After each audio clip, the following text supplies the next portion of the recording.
ಹಿಮವಾಹಿನಿ ಇದ್ದಿದ್ದು ಇದ್ದ ಹಾಗೆ ಮುಂದೆ ಇರ್ತಾರೆ.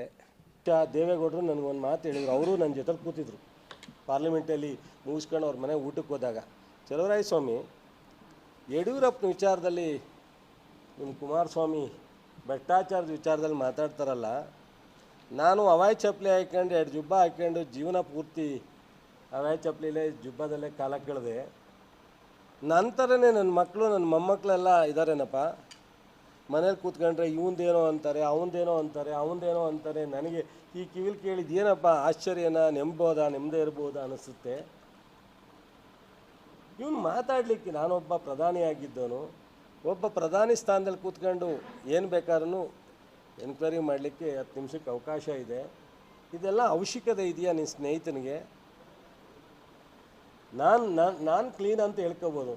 ನನ್ನ ಇಡೀ ಕುಟುಂಬ ಇವತ್ತು ಅವರವರೇ ಮಾತಾಡ್ಕೊಳ್ಳೋದು ನೋಡಿದ್ರೆ ಮನೆಯಲ್ಲಿ ನನಗೆ ಆಶ್ಚರ್ಯ ಆಗುತ್ತೆ.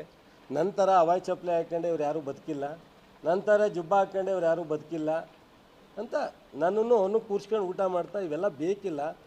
ಗಾಜಿನ ಮನೇಲಿ ಇಟ್ಕೊಂಡು ಕಲ್ಲು ಹೊಡಿಯೋದು ಬೇಕಿಲ್ಲ. ಇನ್ನೊಬ್ಬರ ಬಗ್ಗೆ ವೈಯಕ್ತಿಕ ಮಾತನಾಡೋದು ಒಳ್ಳೆಯದಲ್ಲ.